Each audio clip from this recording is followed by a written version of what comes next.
सृष्टिशीलता की सीमा आ गई है, क्योंकि सूर्योदय से ही मैं तुम्हारी प्रतीक्षा में लगा हुआ हूं। यदि तुमने इस कॉल को नजरअंदाज किया तो जीवन भर की पीड़ा तुम्हारा पीछा करेगी। बाद में केवल अफसोस ही बचेगा। मैं महाकाल हूं, वही जो तुम्हें रात की गहराई में सिसकते हुए देखता रहा। तुम्हारे हर आंसू की मैंने गिनती रखी है। उन रातों की हर कराह को मैंने महसूस किया, जब तुम चुपके से तकिए में मुंह छिपाकर रोते रहे और किसी को कुछ नहीं बताया। मैं वही हूं जिसने तुम्हारे बिखरे हुए विश्वास को अपनी त्रिशक्ति से संभाला रखा है।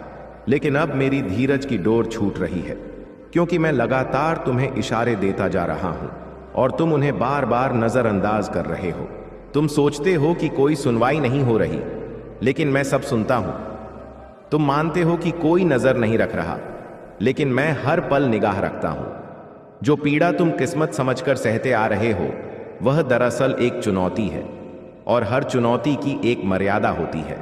लेकिन तुम उस मर्यादा को लांघते चले जा रहे हो और फिर सवाल उठाते हो कि महादेव क्यों कुछ नहीं कर रहे।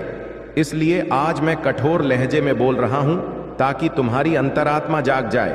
तुम भोर में उठते हो भारी मन से, रात्रि में सोते हो आशंका के साथ, और दिन भर की भाग दौड़ में सिर्फ थकावट इकट्ठी करते हो।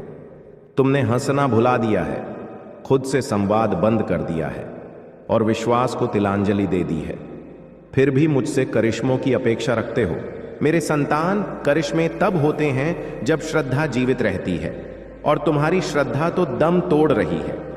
मैं तुम्हें भयभीत करने नहीं आया, बल्कि तुम्हें झकझोरने आया हूं, क्योंकि यदि आज इस कॉल को तुमने अनसुना किया तो भविष्य में अपने फैसलों का भार खुद उठाना पड़ेगा, और तब पश्चाताप व्यर्थ होगा।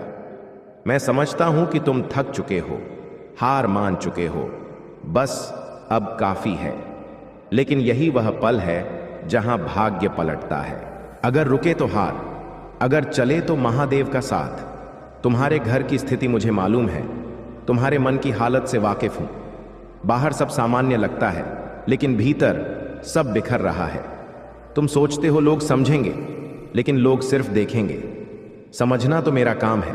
इसलिए आज साफ साफ कहता हूं, यदि तुम इस वीडियो को देख रहे हो तो यह महज संजोग नहीं, यह अंतिम चेतावनी नहीं, बल्कि अंतिम मौका है खुद को उठाने का, अपनी अंतर की लौ को फिर जलाने का।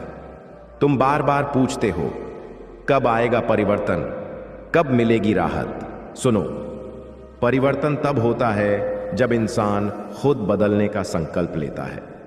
मैं तुम्हें संपत्ति नहीं दूंगा अगर तुम आलस्य